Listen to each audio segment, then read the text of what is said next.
ಈಗ ಅದೆಲ್ಲೋ wine ಶಾಪಲ್ಲಂತೆ, cycle ಶಾಪಲ್ಲಂತೆ ಸಿಕ್ಕಿದ ಕಡೆ ದುಡ್ಡು ವಸೂಲಿ ಮಾಡ್ತಾ ಇದ್ದೀರಲ್ಲ SIT ಬಿಟ್ಟು.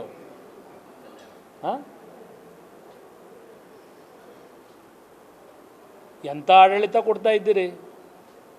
ನನ್ನ ಸರ್ಕಾರ ಅತ್ಯಂತ ಪಾರದರ್ಶಕ ಸರ್ಕಾರ, ನನ್ನ ಸರ್ಕಾರ ಭ್ರಷ್ಟರಹಿತ ಸರ್ಕಾರ ಹೇಳ್ತಿರಲ್ಲ ಮುಖ್ಯಮಂತ್ರಿಗಳು. ಇದು ಯಾವುದಕ್ಕೂ ಏನು ಉತ್ತರ ಕೊಡ್ತೀರಿ? ಯಾವ SIT ತನಿಖೆ ಮಾಡಿ ಏನು ಮಾಡ್ತೀರಿ? ಈಗ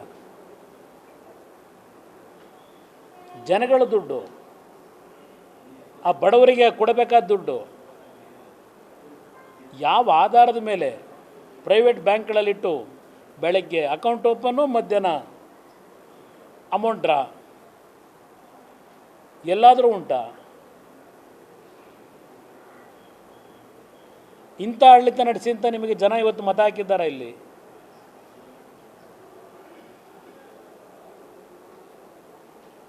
ಏನೋ ಮೂಡೋದು ಮೂರೂ ಪಕ್ಷಗಳು ಸೇರ್ಕೊಂಡವೆ ಅಂತಾರೆ.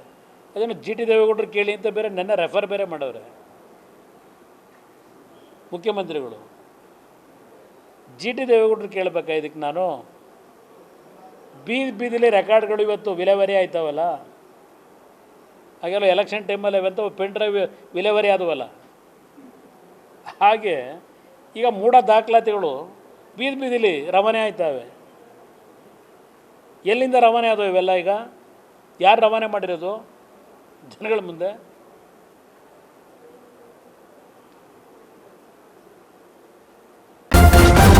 ನ್ಯೂಸ್ ಫಸ್ಟ್, ನಿರ್ಭೀತಿಯಿಂದ ನಿಮ್ಮ ಪರವಾಗಿ.